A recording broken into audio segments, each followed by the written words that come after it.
In 2011, a census of street children in Delhi was put out by the Institute for Human Development and Save the Children. This census report shows that there are around 51,000 street children in Delhi. 70% fend for themselves on the street despite having a home in Delhi. 50.5 are illiterate. 87% earn a living through rat picking, street vendors, or by begging. In this background, we have with us Akash Tandon, who has been working relentlessly towards uplifting the scenario of street children in Delhi. Akash established Pehachaan the Street School, a heartfelt initiative aimed at providing education to underprivileged children in Delhi. Over the course of 8.5 years, this noble endeavor has touched the lives of more than 5,000 students, offering them vital primary education and essential educational resources. I am Neelima Somashekar presenting you the Changemaker series, another Changemaker of India. Welcome, Akash, and indeed a pleasure to have you on Sambhashana. Thank you, Nilima, so much for having me here. Now, let us take a quick tour of the work that you and your team has put together in the last 8.5 years.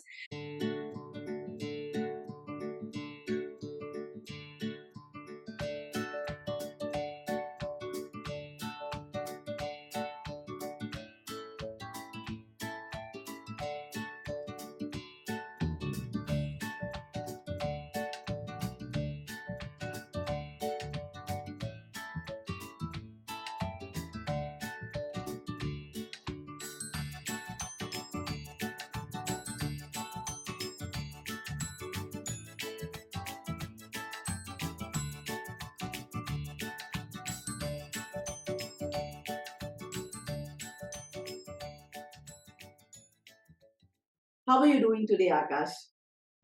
I'm doing great. How are you? Okay. Good, good.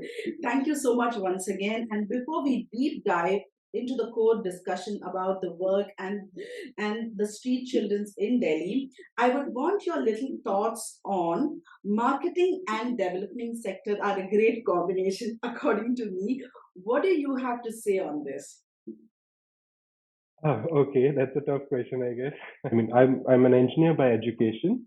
Marketing is a profession, right? So I chose marketing because I had that passion. I wanted to have a profile which is constantly evolving, that has something new every day. And I guess in marketing, you get to learn a lot of stuff. You see a lot of people. You do a lot of things, and that's how you keep on growing. So it's amazing. Coming to social work, that was another passion. Again, I have been working for the social sector. It's almost more than 12 years now. Always had that passion of reaching out to new people, doing something or the other. And social work gives me a peace.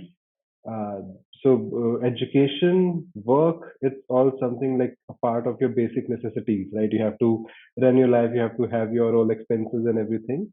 That is, for that I do marketing. But when it comes to peace, like every human needs a motive with which you can have that kind of a peace, that kind of a solace, that kind of a thing that you know that okay, whatever the mood is, whatever you're going through it, there's something that you do to enjoy yourself, right? For some people it's party, for some people it's drinking, for some people it's traveling. For me, it's kind of a social work, right? So I spend my free time there with these children, and it gives me a lot of motivation. It gives me a lot of peace. It gives me a lot of uh, self sustainability, you can say, wherein after a whole uh, tough week of work, you go there and then you just realize, okay, it's all good, and I can go back to work next week. So yeah, it's kind of an important thing, and it has become a part of my life. It's been hundreds of weekends working here, so yeah, it's quite good, and it's quite empowering and exciting. No, on this great note, just tell me that you've been working, you're running an NGO. How difficult has it been over the years? Now, I know you've said it's your passion and everything, but there would have been some challenges or you're facing currently because balancing two different things are not easy. But tell us how difficult it is and how are you managing this? It's more like having two jobs at a time, right? So one you do in day, wherein you Mm-hmm. earn for a life. Mm-hmm. Second, I do after my this job is done, then I do work that keeps me happy. It in terms of effort and in terms of how it takes a lot of your time, your personal time, which might be, it can go to your family, it can go to your personal building your personal relationships and stuff. So a lot of sacrifice is done on those terms. Sure. But in a very simple term, it's like you do two jobs. One is something that you have to do because it's a necessity. Other thing you do because you just want to do it. You just enjoy. Right. And what is the story of starting this Pehchaan, the street school? How did the name come about? And, because having this as the street school, how did this form into being? Okay, there's a long story to it. So it all started up in 2015. So I have been Mm-hmm. involved in social work since my early college days. I was involved in multiple different social issues. It was in 2015 when we saw a slum which was just 50 meters adjacent to WHO building in Delhi. Now WHO is World Health Organization, right? So Yes. it's the only thing that divides both WHO and the slum area is a sewer, right? So that's the only difference between them. So we used to cross that area, and this thing was there in the mind for quite some time. That how can such a big slum prevail just 50 meters adjacent to World Health Organization? So we went there, and the condition at that point of time when we saw it, there were no health facilities, there were no proper sanitation facilities, electricity, water supply. There was nothing. It was just hundreds and thousands of people staying there with zero resources. So I went with my friends and we were like very depressed because at that point of time we didn't realize like how do we help them. For us, we were doing social work and everything, but at that point of time we were helpless, right? Because Mm-hmm. we cannot help 10,000 people with food, we cannot help 10,000 people with electricity, and it was not a remote area wherein we can ask government to do something. Government was already there, right?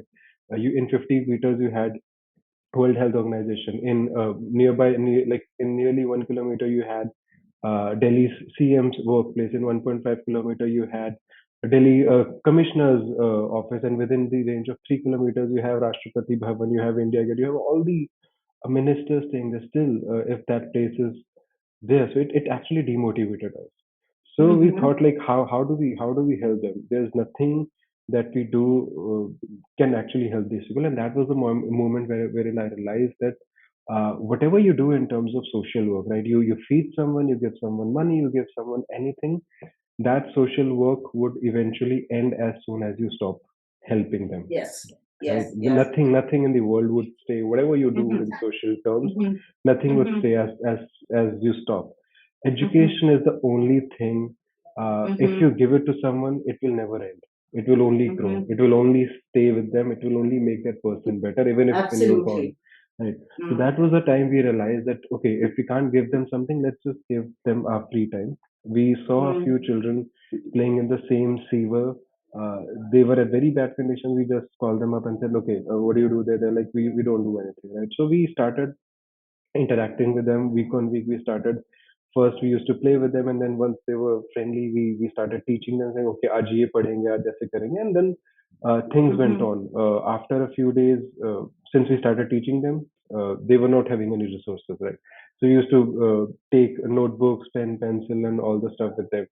uh, Going forward, as time passed by, people got to know that okay, there's a group that comes in, they teach children, they bring stuff along with them, and students get notebooks and toffees, chocolates, stationery, everything. So the crowd kept on increasing. After a point of time, the people realized all the people that were staying, so they saw us teaching all those children on road, just Okay. adjacent to the sewage.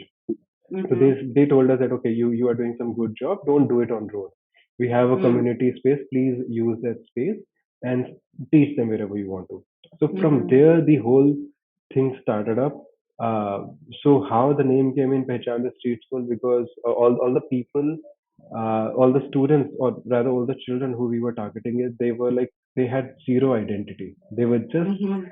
random humans living adjacent to slum areas. No Mhm. one ever would have cared about what they do in future or what they would actually do in their life.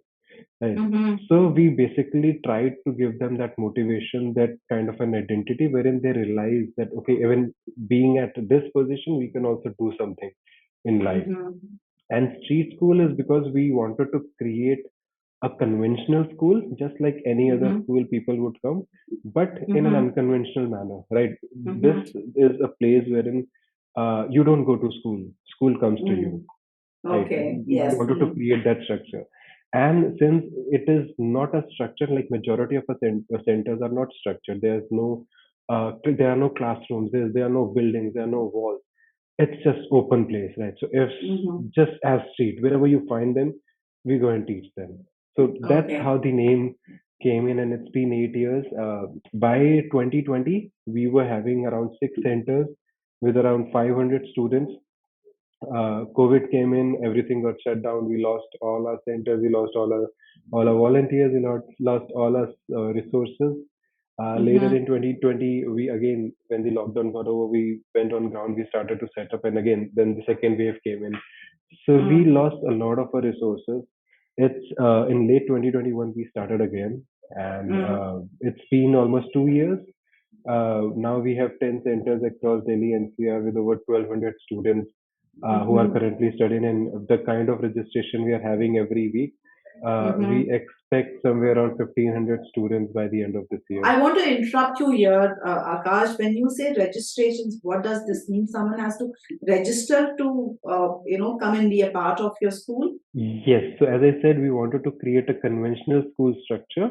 All Mm-hmm. the students that we have, they are registered Mm-hmm. students. So unless and until a Mm-hmm. student registers, so with every registration, we issue them an ID card, we issue them a notebook, which is monitored every weekend that they come in. What is the process of this registration? So nothing. The child has to come with their parents. They have to register. They have to give us their basic details: name, age, parents number, if they go to school or not.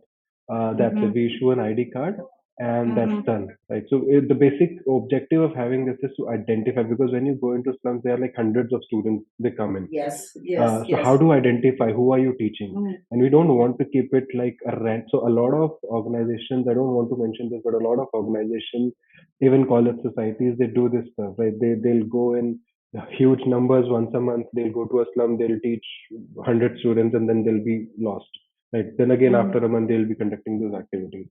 So in Mm-hmm. terms of numbers, they show that okay, we have 50 centers, we have 50,000 students who we help, Mm-hmm. but eventually, in reality, how many people are Mm-hmm. actually there with you? How many do you Yeah. help on a regular basis? You can't identify. There's a group. How do you Mm-hmm. identify which child is in which class, which child has learned what in Mm-hmm. last class? So you don't. We never wanted to run it in that way. So that's why Mm-hmm. it's an open school. Everyone who wants to learn can actually join, irrespective of their gender, irrespective of their age, irrespective of their Okay.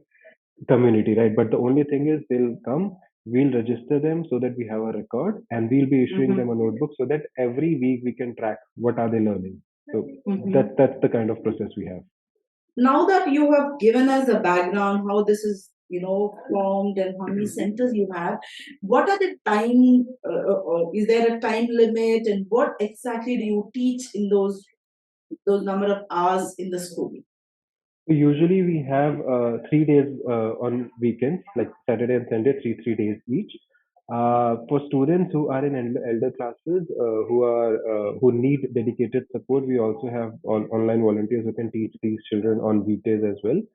Mm-hmm. In terms of the structure, we have three kinds of children. First, Mm-hmm. are students who are going to school, but as you said, once they are so schools. The problem with the schools is every school is offering free education. They give them Yes, in uniform, Delhi. food, and everything in Delhi. And over the last 8 years, we have observed. So when we started, there were around 60% students who were not going to school. Right now, the Mm-hmm. last survey that we did, we had almost 90 to 95% children who were actually admitted to school. So that's a No, good. because sorry again that interrupted, Hmm. because as per what we know, the Delhi government's education system is very good. Yes, yes, yes. Right, in spite of that, we are seeing, because the census report I put was 2011, and now, Hmm. after that, what is just happening, I did not find any data, to even say this. Right, right. But as per what you're saying right now, it's better. And in spite of that, there are slums where children are not going. Is that the Yeah, so scenario? there's a The reason. So ground. there's a reason that's what I was just coming up to. Mhm. So we have seen that there are 90% students who are now admitted to school because government schools have heavily participated on ground to enroll Mhm. these children. We have also been Yes. to a places which are like shelter homes. Mhm. We got there and we talked to students and they were like, we are also going to school. From the shelter Mhm. homes also the students are now going to school. But the problem is the first segment of this is students who are going to school, but now once they are back to their home, right? School may they are going, they get food and everything.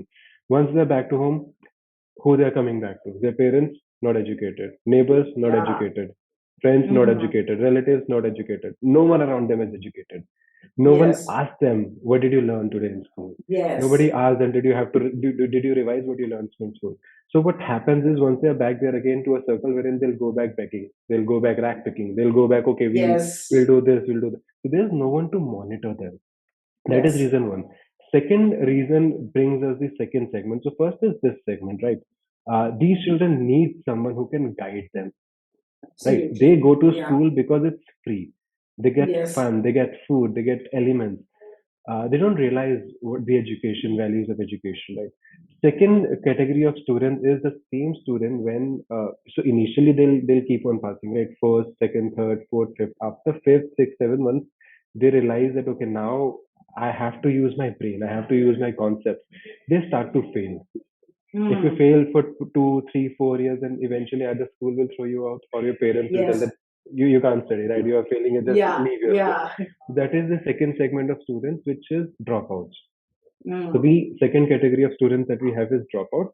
Third Mm. category is which even after all these beautiful initiatives available from multiple governments, they still don't go to school. Why? Because their parents don't want them to. They don't have Mm. documents, or they are just over their age. Right? There's a Mhm. 14-year student who is eligible to sit in second class, but no school would give him an admission in second class. Neither he would agree or she would agree to study with the second class students. Right?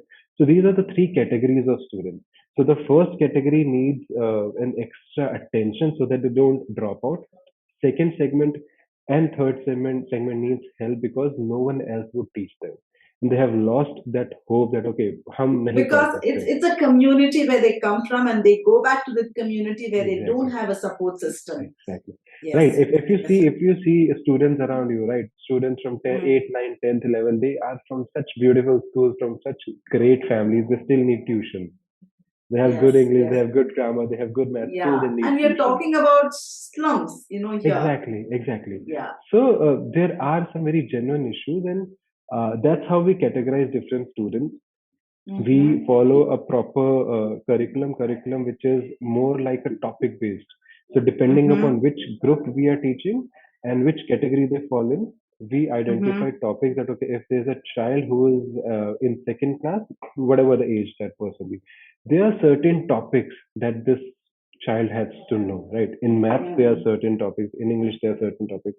So instead of going by books, we go by topics that okay, these are say 10 things that you should be knowing in maths if you're in And second these class. topics are, what is it, grouped by the age of the children, or how does it work? By the educational level they have. Okay. Okay. Okay. Mhm. So that's Yeah, how we because divide. some children might not be up to the mark and whatever it Yes, is. So it's yes, up. that's Yeah. that's that's so we don't want to be as schools are. If just Mm-hmm. because a child is 14 years old, we'll put him into sixth, seventh, or eighth class. No. If Okay. even if it's an elder child who doesn't know how to read and write, he'll sit with a first class student who's still learning to read and write. Mm-hmm. So that's how we divide these classes. Because since you've gone so much in depth and you have shared so many things on how how the structure and everything works, what has been your core challenges? Because I know Delhi, when people say that the education is top notch and everything, and one side you have these slums where still work has to be done, a lot of work is just there. What has been your core challenges?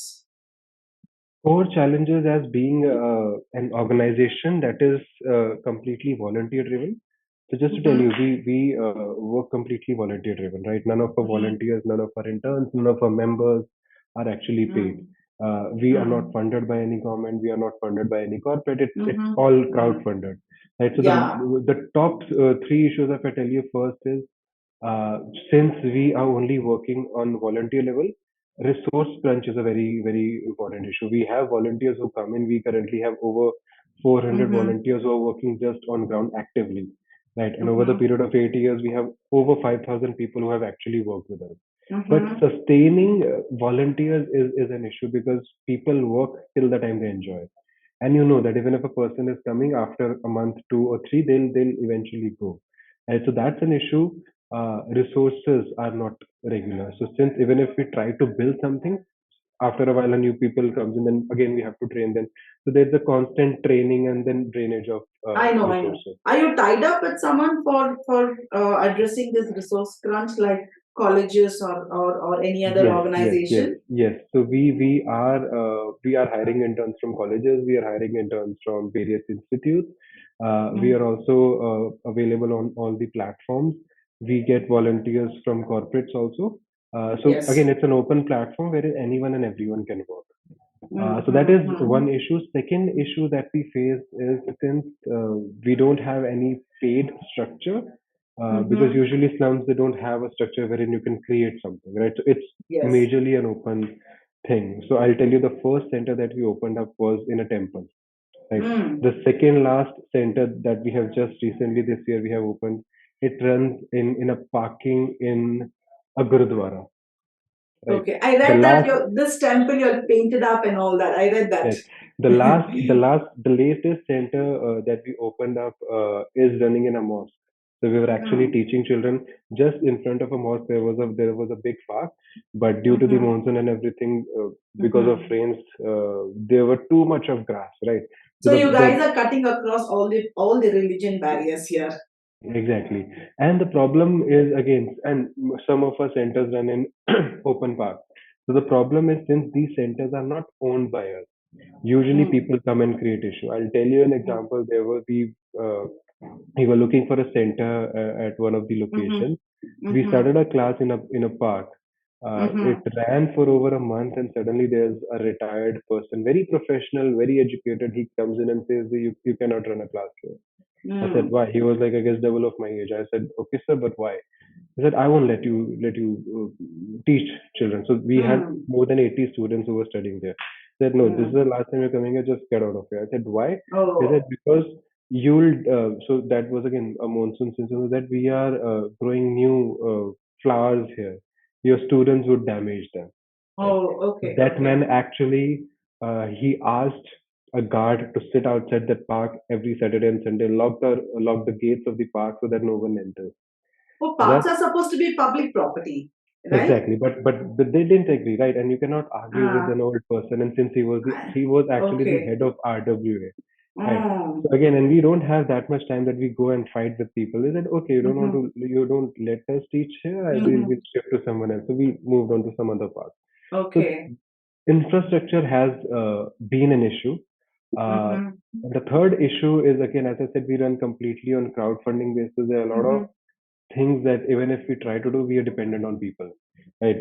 If I say I have 1,012 or 200 students, if I need just Mm-hmm. two notebooks for each student, that's somewhere around 2,500 notebooks, right? So I have to reach out to multiple people asking them, would you like to donate? Because as an organization, if I go out and if we start buying 2,500 notebooks every Mm-hmm. month, which means Mm. 40, 50,000 rupees just for notebooks, right? This does not include any kind of pencil, rubber, eraser, whiteboard markers, mats, pen, nothing, right? Just notebooks. Mm. So we cannot Yes. afford that kind of a scale. So these are the top three issues that we have faced over the time. Uh, Akash, I would wanted to, my next question was about the crowdfunding part. Did you not take, the normal CSR route of, going and asking for funds? We were, the issues that we had again, there have been multiple issues. The kind of structure Mm-hmm. that we have, first, people don't accept, corporates don't accept that structure. They need numbers. Mm, mm, mm, They want, if we are teaching 1,200 students, we know what they're learning, right? We have 300 students studying. So one of the oldest center that we have, there are over 300 students with 10 different classes and 31 different groups. They are studying all together. And I give this example to a lot of people that you go to a school, you merge two sections, not two classes, just merge two sections of the same class. Teacher wouldn't be able to, any teacher would not be able to handle that, right? They'll just create a mess. We have 31 groups of students of different age group, different level from a slum school, right? They all study together. If you send a child back to their home just before, like even if 10 minutes before their class ends, they'll bring their parents to fight that भैया ने आज मुझे जल्दी भगा दिया, right? We are creating that kind of an environment where children they come and fight that I have to learn. There's a child that comes and says that I need a tuition teacher. Can you ask that Didi or Bhaiya to teach me on weekdays as well? Right? You don't get to see that even with the students who are studying in a private school. So I cannot show this in terms of numbers to corporates. So that's one problem. Second problem is when corporates come in, they have their own requirements. They want you to present a lot of stuff. And being a professional by myself, I cannot give you presentations every other day. I cannot give you meetings every other day. So there are restrictions that all these corporates bring when they come on board. And that's why we have been just restricting from taking those donations, because once you take that, you are restricted with the kind of work they would want you to do. And I know that's you're where also you have to you're accountable, and secondly you have to give them the impact report and many other so things we what are they okay. ask. Accountability we still have. We are still accountable to over 800 people who are still working with us, right? That is okay. But problem with companies, usually the companies is they want to you to work on their terms. Right. We are currently working on our terms. I'll give you an example if you Yeah. want. So we had this corporate who came to us and said that we want you to work on students who are not going to schools. Right. They wanted us to conduct a survey, and as per the survey, which all students are not going to school, they said that okay, we'll enroll them in school. We'll pay all the whatever requirements are there. We said okay. They said, but I said that I can't work on weekdays. I'll do this on weekends. They said, no, I'll pay you for your employees, right? But you do it like 7 days a week. Do it like full-fledged thing. We still denied that. No, I don't need money for now. I'll just do a research and I'll show you. So we did a research for 15 days. We went door to door asking students if they go to them. That's where this data came in. So when we presented that report back, I told them that see, right now in Delhi, there's majority of the students are going to school, and it is not tough to get admission, right? For students who are not going to school, they have their own reasons. So instead of that, why? So we have a center in Noida also, and wherein we have around 40 students from the migrants family who don't have their parents are daily wage workers. They don't have income to support their monthly fees. So I asked them that instead of Delhi, can you help us with this center wherein we'll give you 40 students, please help them. They denied. They said no, we'll only do it in Delhi. And we'll only do once you do the survey. I said, this is not the condition, right? You want to help underprivileged.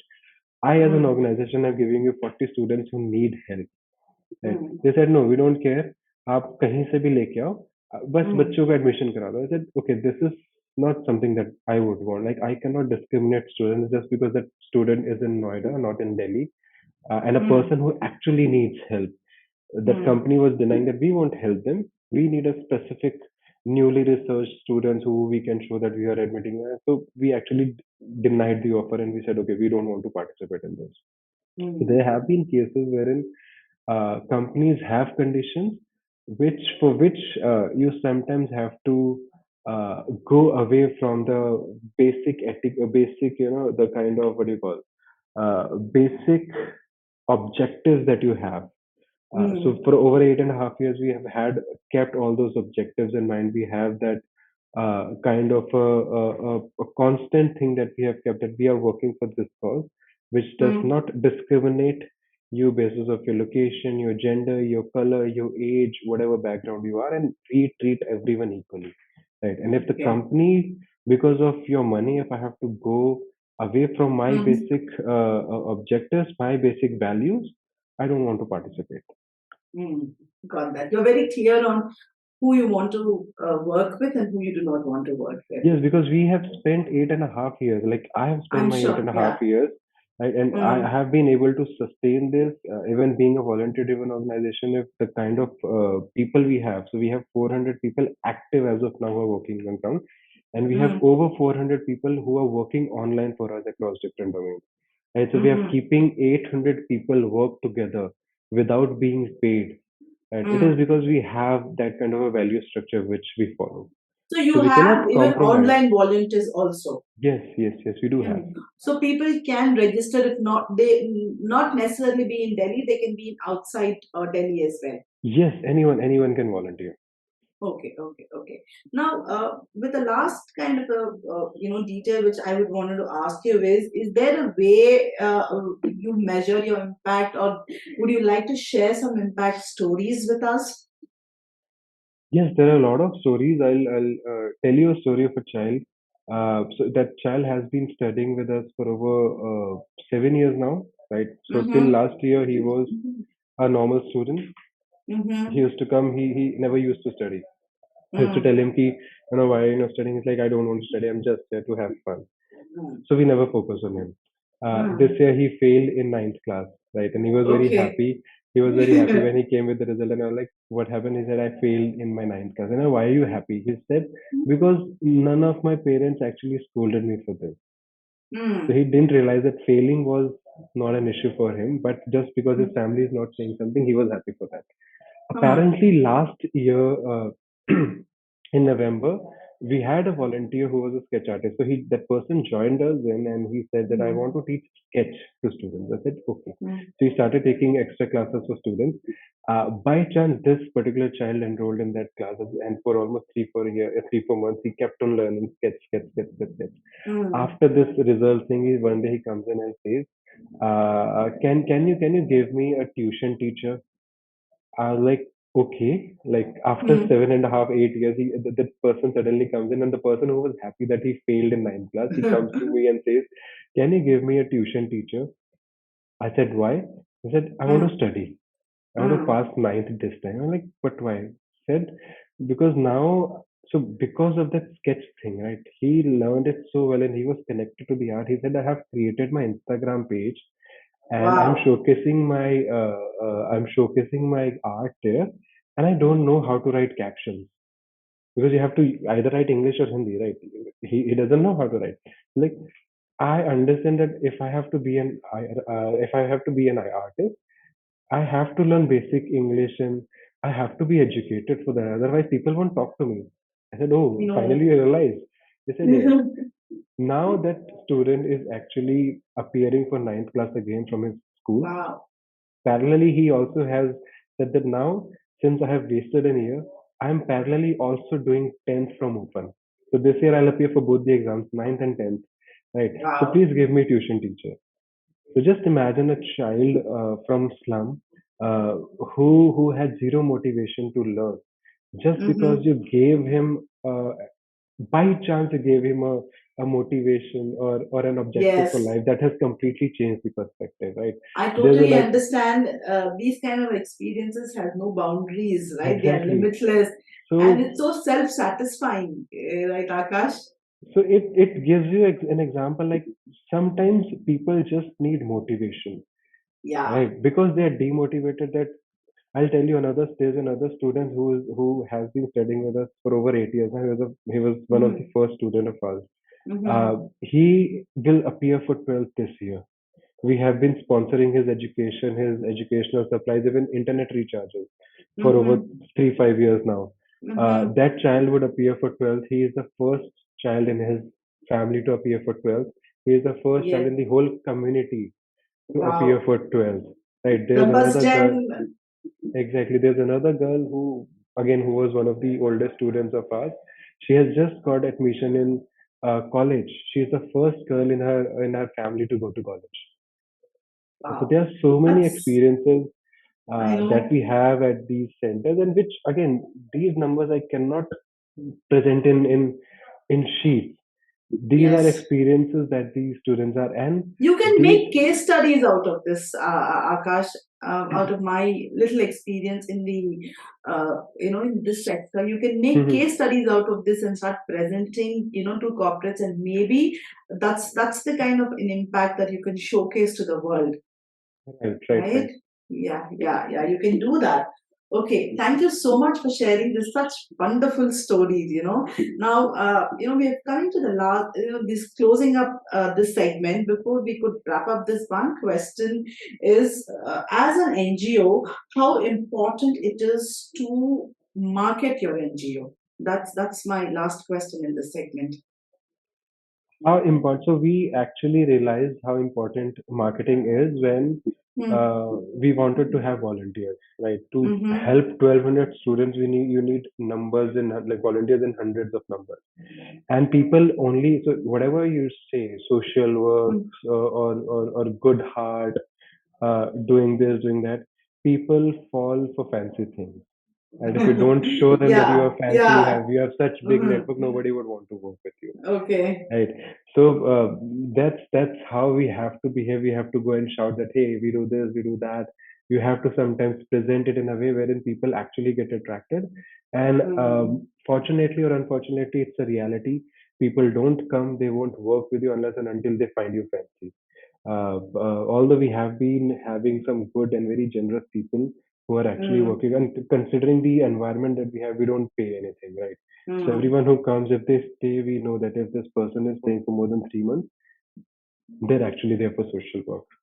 Yeah, yeah. All right. Now we move on to the interesting part of our conversation in the rapid fire segment, where I will ask you five random questions, and you can, I don't think so you can pass them, but they're all very easy to answer. So can we Okay, start? sure. Bikes or cars? Bikes or cars? Cars. The current book you're reading? I don't read books. I teach children. I usually don't get time to read books. Your last road trip or a holiday, Our whichever you last want. road trip was to Goa last month. Okay. Uh-huh. One quality that puts you off, among our human breed. Okay, I'm too patient at times. So people Mm, usually expect me to, respond in a particular way, and I usually don't do it. So I okay. respond in the most you can say unexpected way. So there are conditions where I can be just calm. What the hell happens? I don't care. I don't care. And sometimes people say that just chill, but because it impacts something or the other that is very important for me, I just overreact. You So I look guess also very calm. That's a good thing. That's a good thing. okay. Thank you so much. The last one in this segment is your favorite South Indian dish, if you have any. uh, uh, I can tell you, sweet dish is rava kesari, and in normal dish it's like masala dosa. Wow, that's the masala dosa rocks then. All right. Akash, thank you so much for doing this. And, we've just come to the final end. And before we could, say goodbye, would you like to share some kind of contact details or how people can reach out to you? Yes, sure. So if you want to reach out to us, you can visit our website, which is pehchanstreetschool.org, or you can reach out to us on Instagram. It's Pehchaan Street School. We are there on all the social media platforms. And by any chance, if you think we are too far, you can work Hmm. online. And if you think you cannot even spend time online, it is okay. Mm-hmm. We are not the only organization, and that's what I always say. As a last message to all, that you don't always have to rely on organizations or individuals to do something, right? You can just find resources of people around you who you can help. It doesn't always have to be fancy. And it could be your maid, it could be your driver, it could be your guard. Just find people. There are so many beautiful children around you. Just help them. And in life, just focus. So there's a saying which says, each one teach one, right? So it is indeed the most powerful saying that we have. Yeah, because teaching is something that you can actually change someone's future, you can actually change someone's life. And there's Yes. nothing as proud as changing someone's or impacting someone's life, right? So do whatever you can do for people around you. at whatever strength or whatever time you have, and that's it. Let's all work together to bring a change wherein we all have educated people around, at least people who can have a good living. We don't want to see people around sewages and all doing all those stuff, right? At least give some basic decent life to the generations that are coming ahead. That's a great note to end this show. I mean, that's a very impactful message and a strong message also to end this show. Thank you Right? so much.